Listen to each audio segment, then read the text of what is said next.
This is about a kid named Michael. He's 21 years old who has gone through so much and overcome so much. He is such an inspiration.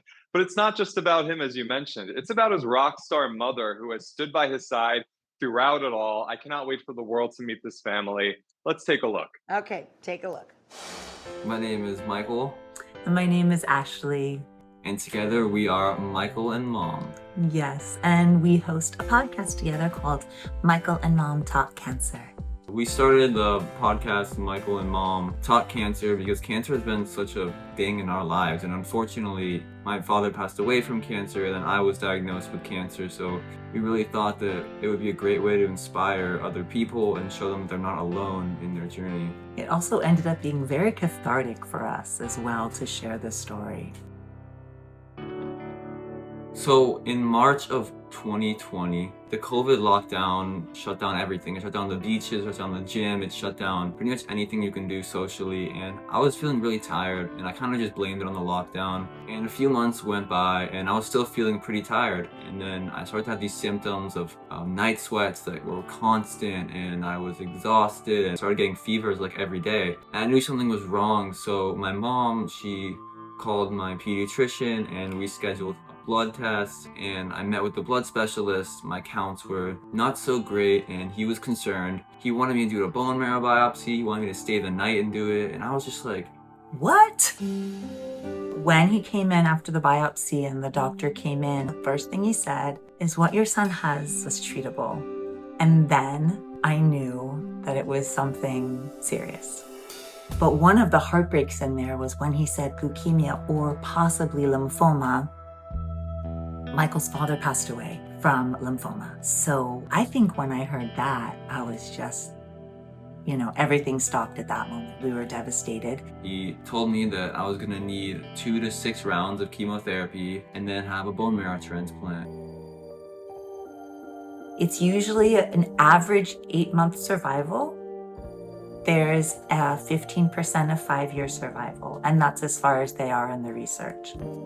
The bone marrow transplant, I had a complication initially called engraftment syndrome, and it caused a lot of swelling in my body, especially in my lungs, and they were worried I was gonna pass away, but I thankfully didn't.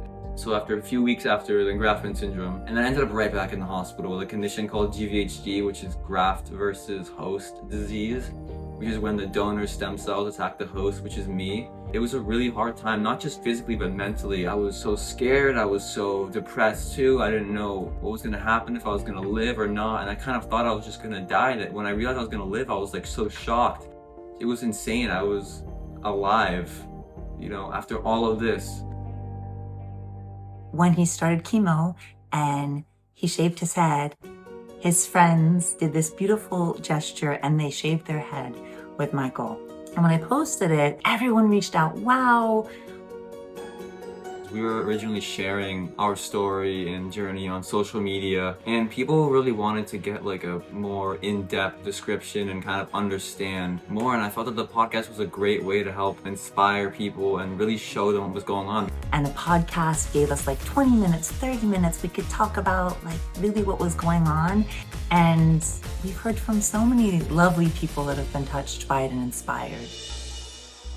Michael and I, every single night, I never left him. I was in the hospital all the time with him. I quit my job to be with him. I could not imagine going to sleep every night in the hospital and not having my mom there. My mom helped me so much. Also, we had so much fun. Like, I know, it sounds crazy. Like, you hear my story and everything I've been through and how tragic it all is, but my mom this last 2 years have taught me a lot about how to socialize. She's the one who's taught me how to make good out of a rough situation. When something like this happens, you just keep going. There is something that like comes over you and you're like, okay, we're just gonna do this. And that's how Michael was too. He didn't sit there and say, why me? You just have to push, you have to do. You can't control what happens to you, you can only control how you react. I feel like I have a new purpose after this journey. I feel like now I want to help other people. I lead a cancer survivor support group every Friday. I know what it's like to be in that bed and feel sad and be in pain. So I just feel like I resonate with a lot of other people.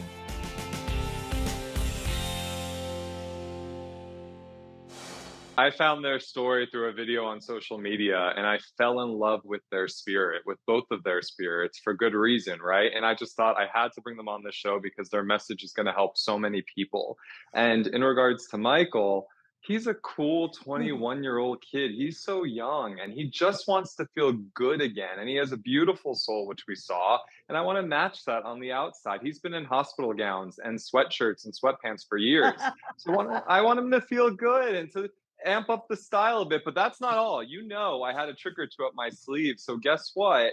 I also surprised his mother because she's someone who takes care and takes care and takes care of others. I want to take care of her and pamper her. So I have something up my sleeve as well.